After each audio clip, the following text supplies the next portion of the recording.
Welcome to Luca and Miguel. Enjoy the video.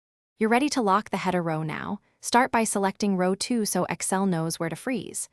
Once you click any cell in row 2, you define the split line immediately above the top row, which is why this step matters. Make sure the sheet view is normal and there are no active split panes, otherwise, freezing behaves unexpectedly. Then move to the View menu. This is where the freeze options live, so you can take the next specific action. From the View tab, open the Freeze Panes drop-down and select Freeze Top Row. This command pins row 1 so it stays visible as you scroll.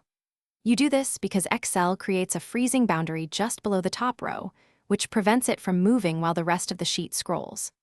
Once done, scroll down to confirm the header remains fixed. Make sure the thin gray line appears under row 1. If it does, the freeze is active and your headings will remain visible. Finish by saving your workbook so the freeze setting persists when reopened. If you need to remove the freeze, go back to View, choose Freeze Panes, then Unfreeze Panes. That reverses the action immediately. If freezing didn't work, check for split panes and clear them and verify the sheet isn't protected. Those conditions block the command.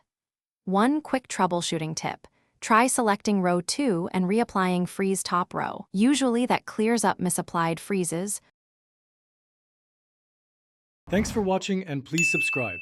It's the best investment you'll ever make.